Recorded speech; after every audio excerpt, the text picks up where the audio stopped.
हे बघा किती महान कार्य आपल्या इथले लोक करतायत. कुत्र्या करतात आणि कुत्र्याला पाहिजे प्लॅस्टिकची पिशवी, पोळी पाहिजे, पण ती पोळी लोकांनी प्लॅस्टिकची पिशवीमध्ये घालून त्याला गाठ मारून ती त्या ठिकाणी टाकलेली आहे. आता कुत्रा कसं खाणार तुम्ही सांगा मला. एक पिशवीतलं पोळी काहीतरी लोकांना थोडंसं तरी हे पाहिजे ना. तर आता आपण इथे कचऱ्याचा डबा ठेवलेला आहे. लोकांनी अपेक्षा आहे की ह्या कचऱ्या डब्यात ठेवावं.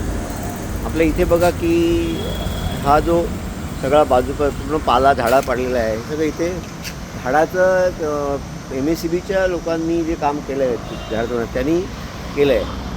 आता गेले 15 दिवस हे इथे पडलेलं आहे आणि या ठिकाणी संपूर्ण रस्ता फुटपाथ ब्लॉक झाला आहे. कोणाला काय चिंता आहे काय याची? कोणाला चिंता नाही आहे त्याची.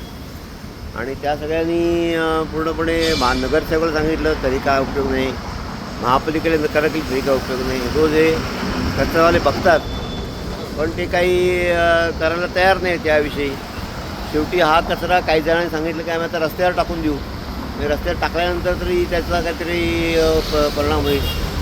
हे काय चाललं आहे काही कळत नाही. काय आपल्या कल्याण म्हणजे स्वच्छ सुंदर कल्याण सुंदर सुंदर असं आपण जेव्हा मनामध्ये म्हणतो तेव्हा एक दुःख तयार होतं की कोणाला काही पडलेली नाही आहे, कळलं का. आणि हे सगळ्यांनी मिळून काम केलं तरच होणार आहे. छोटे छोटे प्रयत्न आहेत पण ते सगळ्यांनी मिळून केले तर मला वाटते निश्चित होईल. तर कल्याणच्या सगळ्या लोकांना माझं आव्हान आहे की आपण या सगळ्या ठिकाणी लक्ष ठेवून सगळ्यांनी नीट असं व्हावं असा आपण प्रयत्न करूया. धन्यवाद.